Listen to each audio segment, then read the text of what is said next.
जामनगर की सीट पर कहा जा रहा है कि जडेजा वर्सेस जडेजा है, तो हम कांग्रेस के विपेंद्र सिंह जडेजा साहब से बात करते हैं कि कितनी सच्चाई है इसमें। हाँ, ये सही बात है कि दोनों की सरनेम मतलब उसके पति की सरनेम जडेजा है। उसकी सरनेम तो रीवा सिंह सोलंकी मतलब सोलंकी है सरनेम, वो जडेजा नहीं है। पहला मैं करेक्शन कर दूं। उसने जो नामांकन भरा है अपना, उसमें उसने अपना नाम रीवा सिंह सोलंकी रखा है। ब्रैकेट में रीवा रविंद्र सिंह जडेजा रखा है। तो एक इतना मैं आपको करेक्ट कर दूं, वो जडेजा वर्सेस जडेजा नहीं है। ये जो जंग है वो सेलिब्रिटी वर्सेस लोगों के बीच में रहने वाला आदमी, उसके बीच की ये जंग है। और ये जंग में हम लोग तो लोगों के बीच में जाने वाले हैं। 25 साल से लोगों के बीच में रहते लोग हैं। मैं यहाँ 25 साल से ट्रेड इंडस्ट्री का, चैम्बर ऑफ कॉमर्स का भी मैं जामनगर का अध्यक्ष हूँ, सौराष्ट्र कच्छ का भी अध्यक्ष हूँ। तो इस नाते जामनगर के पूरे जो इश्यूज है उसको मैं 25 साल से उजागर कर रहा हूँ। मुझे मालूम है कि यहाँ क्या क्या इश्यू है। लाइमलाइट ज्यादा होने से दिक्कत होती है क्या ऑपोजिशन में? नहीं, मैं यही मेरी जीत का कारण बनेगी कि वो सेलिब्रिटी है, वो नहीं यहाँ रहने वाली है, वो अपने पति के साथ विदेशों का दौरा करेगी, वो रहती है राजकोट में, जामनगर की लोकल कैंडिडेट नहीं है। और दूसरा कि आज तक वो लोगों के बीच में जा भी नहीं रही है, मतलब लोगों को मालूम नहीं उसका मोबाइल नंबर क्या है, वो जाए तो कहाँ जाए, किसे मिले। तो इससे तो मुझे फायदा है। बीजेपी तो पूरी संगठन की ताकत लगा देती है, कांग्रेस के आला नेता पूरे 2 महीने में एक बार आए। देखो, यहाँ हमारे 5 नेता तो आ गए। सौराष्ट्र का एक दौरा में आदरणीय राहुल जी आ गए। यहाँ बड़े बड़े नेता आ रहे हैं। शक्ति सिंह जी गोहिल की 26 तारीख को यहाँ बड़ी सभा है। तो हमारे नेता तो आ रहे हैं। जहाँ तक आपने संगठन की बात की, सामने 2 चीजें हैं, एक संगठन और सरकारी असला।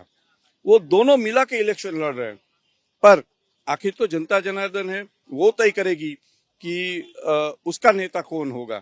और मुझे जनता जनार्दन पे पूरा भरोसा है कि वो लोगों के बीच में रहने वाला कैंडिडेट ही तय करेगी।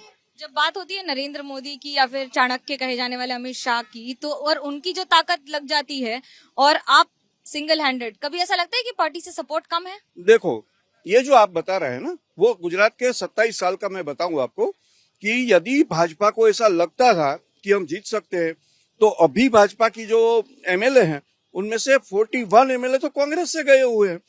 उनके पास कुछ है नहीं, उनके पास एक ही चीज है, खरीद फरोख्त संघ। वो जो भी जन समर्थन वाले नेता है उनको खरीदते हैं और अपने पाले में ले लेते हैं।